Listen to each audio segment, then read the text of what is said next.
ఆనందాన్ని పంచుకోవడం చాలా ఆనందంగా ఉంది. విజయాన్ని పంచుకోవడం. ఈ సినిమా చూపిస్తా మామ ఒక స్పెషల్ ఫిలిం లాగా నాకు ఇన్ని సినిమాలు చేసిన, ఎందుకంటే టైటిల్లో సగం పేరు మామ అన్నది నాది మెయిన్ హీరోతో పాటు. ఇంత పెద్ద క్యారెక్టర్ చేసి ఇంత హిట్ అవ్వడం మరి చాలా ఆనందంగా ఉంది. డైరెక్టర్ గారు, హీరో గారు ఇవన్నీ మళ్ళీ చెప్తా. ఫస్ట్ ఈ సినిమాలో అందరికి క్యారెక్టర్స్కి చాలా మంచి పేరు వచ్చింది. మన తోటపల్లి మధు గారికి మళ్ళీ రీఎంట్రీ ఈ సినిమా. ఆయన అంత పెద్ద విలన్ క్యారెక్టర్స్ అన్నీ చేసిన తోటపల్లి మధు గారికి ఈ సినిమా మళ్ళీ రీఎంట్రీ అవడం హీరో ఫాదర్గా. ఎందుకంటే యాప్ట్, ఆ క్యారెక్టరైజేషన్ యాప్ట్ అనమాట. హీరో ఫాదర్ క్యారెక్టరైజేషన్కి ఆయన చేసిన పర్ఫార్మెన్స్ ఒకప్పుడే చూశాను నేను సినిమాలో. టోటల్గా డిఫరెంట్ ఆ సినిమాలో. పోసాని కృష్ణమూర్తి గారి క్యారెక్టర్, డాక్టర్ క్యారెక్టర్ చాలా కీలకమైన రోలు. అలాగే పాత్రలన్నిటికీ అనమాట. నా మేనల్లుడు క్యారెక్టర్ వేసిన ప్రవీణ్ గారికి చాలా మంచి పేరు వచ్చింది. ఇక నాకు మెయిన్ రోలు మరి ఇక టైటిల్ రోలు. ఈ మెయిన్ ఈ సినిమాకి నేను ఎక్కడ వెళ్ళినా హీరో రాజ్ తరుణ్ ఆయన గురించి చాలా బాగా మాట్లాడుకుంటున్నారు. ఒక హీరోకి అంత పేరు, మళ్ళీ కొత్తగా కొత్త జోనర్, కొత్త పర్ఫార్మెన్స్ అంటే ఒక కొత్త స్లాట్ అయింది ఆయనకంటూ సెపరేట్ స్లాట్ అని నిన్న చాలామంది చెప్తున్నారు. కంగ్రాట్స్ అని. కొత్త ఇది ఆయన సృష్టించుకున్నాడు. ఎందుకంటే ఎంత తపన పడి ఆయన చేశారో నాకు తెలుసు. అది సింగిల్ టేక్లో చేసేవాడు ఆయన. కొన్ని జరుగుతాయి, 2-3 టేక్లు. అది ఆ డిజైన్ చేసిన విధానం, ఆయన క్యారీ చేసిన విధానం ప్రతి వాళ్ళకు ఒక కొత్త జోనర్లో అంత పెర్ఫార్మెన్స్లో ఆయనకంటూ ఎక్స్పెక్ట్ చేసుకొని వెళ్ళే ఇది. ఎందుకంటే ఉయ్యాల జంపాల నేను చూడలేదు, కానీ అందులో వేరే సాఫ్ట్ టైప్ నుంచి దీన్ని టోటల్గా డిఫరెంట్గా అది ఫుల్ పిక్చర్ ఆయన ఉంటారు కాబట్టి అది యాక్సెప్టెన్స్ లెవెల్స్ తీసుకొచ్చారు. మీ ఇద్దరం అలా మాట్లాడుకునేసరికి అంత కాంప్లిమెంటింగ్ ఇది వచ్చింది. దాన్ని డిజైన్ చేసి తీసిన మన డైరెక్టర్ త్రినాథ్ గారికి, ఆయనకి ఎప్పుడో అసలు ఇంత సక్సెస్ రావాల్సిన ఒక అద్భుతమైనది మేము చేసాం మనం. చాలా థ్యాంక్స్ సార్. సో డైరెక్టర్కి ఆ హర్షధ్వానాల మధ్య, జనాల గోల మధ్య ఒక దర్శకుడు ఎంత ఆనందంగా ఉంటుందో నాకు ఆయన క్రేజు. ఇలా డిజైన్ చేసిన మా ప్రసన్న గారికి, ఇతను డెఫినెట్గా చాలా మంచి ఫ్యూచర్ ఉంటుందని ఆయన డైలాగ్స్ స్పాట్లో ఆయన చెప్పి ఆయన చేసిన విధానం చూస్తుంటేనే అనిపించింది. ఎంతమందికో చెప్పాను, చాలా మంచి రైటర్, పెద్ద రైటర్ అవుతారు ప్రసన్న అనే ఆయన ఫ్లో అలా వస్తుంది ఆయనకి ఫస్ట్ నుంచి చెప్పేది. అదే ఇవాళ ఆడియన్స్ వినపడనీయకుండా కొడుతున్నారు చప్పట్లు. డైలాగులు వినడానికి అంటే అంత కనెక్ట్ అయిపోయారు. ఒక అద్భుతం. నేను అనుకుంటున్నాను ఏంటంటే ఈ తండ్రి పాత్ర, ఈ బెంగాలీది ఒక సిన్సియర్, హానెస్ట్, అంటే ఒక క్వాలిటీ కంట్రోల్ ఇది ఉన్న ఒక ఆఫీసర్, మిడిల్ క్లాస్.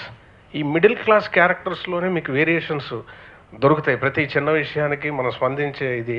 అదే ఒక రిచ్ అరిస్టోక్రటిక్ ఫాదర్ అయితే నాకు తెలిసి కొంచెం ఒక రెస్ట్రిక్టెడ్ జోన్కి వెళ్ళిపోతాం.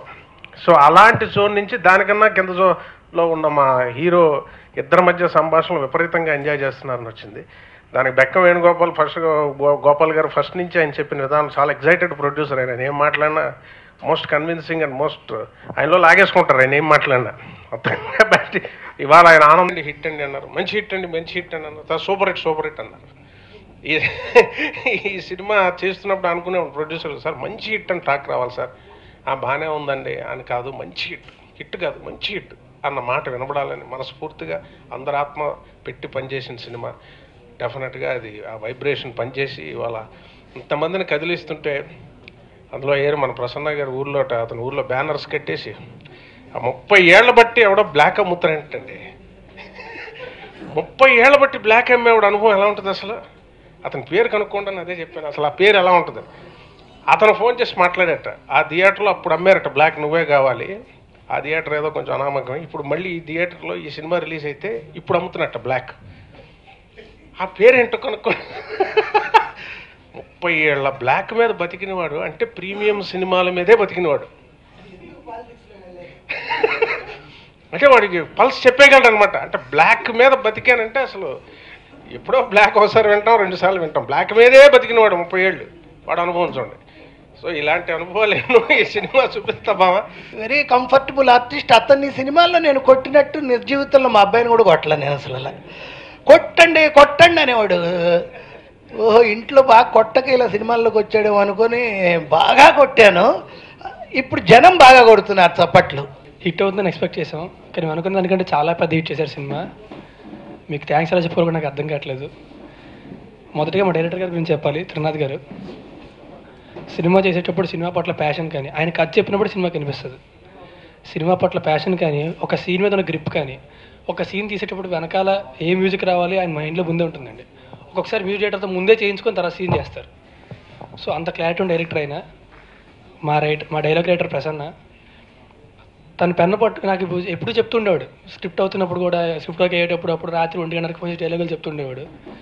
ఒక డైలాగ్ చెప్తే ఆ డైలాగ్ నాకు 2-3 రోజులు పోయేది కాదు. అందరికీ కనిపించి ప్రతి ఒక్కరు చెప్పేవాడిని, ఈ డైలాగ్ ఉంది సినిమాలో, ఈ డైలాగ్ ఉంది మా సినిమాలో అని చెప్పి.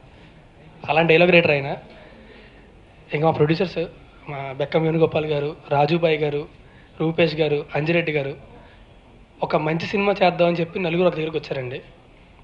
వాళ్ళకి డబ్బులు ఇవి అవి కంటే సినిమా ముఖ్యం. ఒక మంచి సినిమా చేయాలి. ఒకవేళ షూట్ చేసినప్పుడు ఒకరు ఈరోజు సరిగ్గా బాగా రాలేదు అంటే ఏం పర్లేదు, మళ్ళీ రీషూట్ చేసుకుందాం. సినిమా బాగా రావడం ఇంపార్టెంట్. ఒకవేళ లేదు ఈ సీన్ బాగాలేదు, సరే రేపు షూటింగ్ ఆపండి, బాగా రాయండి, ఎల్లుండి చేసుకుందాం, పర్లేదు. అంత ప్యాషనెట్ ప్రొడ్యూసర్స్ అండి వాళ్ళు. అలాంటి ప్రొడ్యూసర్స్ ఎప్పుడు దొరకరేమో, రేర్గా దొరుకుతూ ఉంటారు.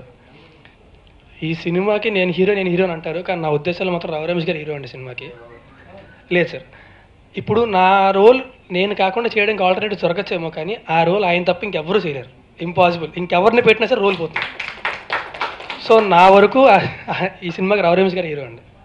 సో క్యాస్టింగ్ పోసాని గారు కానీ, ప్రవీణ్ కానీ, కృష్ణ భగవాన్ గారు, చంటి, తర్వాత జబర్దస్త్ బ్యాచ్ అంతా ఉన్నారు, శకలక్ శంకర్, రామ్ ప్రసాద్. వీళ్ళలో క్యాస్టింగ్ నాకు తెలిసి ప్రతి ఒక్కరు కూడా పర్ఫెక్ట్గా సూట్ అయిపోయారండి. సో అది కూడా మా సినిమాకి చాలా హెల్ప్ అయింది. అండ్ చివరిగా మా కెమెరామెన్ శ్రీరామ్ గురించి చెప్పాలి. మా సినిమా కానీ సినిమాల యాక్టర్స్ కానీ అంత అందంగా కనిపించి, అంత రిచ్గా, అంత పెద్దగా కనబడడానికి ముఖ్య కారణం ఆయనే అండి. ఆయన షూటింగ్ చేసేంతసేపు కూడా ఆయన కెమెరాతో షూట్ చేస్తుంటే అద్భుతంగా కనిపించింది. ఆయన డిఐ చేసిన తర్వాత చూస్తే ఇంకా అసలు నమ్మలేకపోయాను, ఏంటి ఎంత బాగుందని చెప్పి. సో నాకు తెలిసి ఒక 2-3 ఇయర్స్లో ఆయన తిరిగి ఉండదు, ఎక్కడికి వెళ్ళిపోతారు ఆయన. So I want thank you lot. నన్ను కూడా చాలా అందంగా చూపించారు. So thank you very much. ఈ స్క్రిప్ట్ మీద కమాండ్ ఉన్న ప్రతి హీరో స్టార్ హీరోలు అవుతారు. మా రాజ్ తరుణ్కి అది ఉంది. సీన్ కానీ కథనం కానీ బాగా జడ్జ్ చేస్తాడు. ఈ చిన్న వయసులోనే చాలా డీప్గా ఆలోచిస్తాడు. ఎంత పెద్ద బ్రెయిన్ ఉందనిపిస్తుంది. ఆ స్క్రిప్ట్ నాలెడ్జ్ రాజ్ తరుణ్కి లాంగ్ కెరీర్ వస్తుందని నేను బిలీవ్ చేస్తున్నా.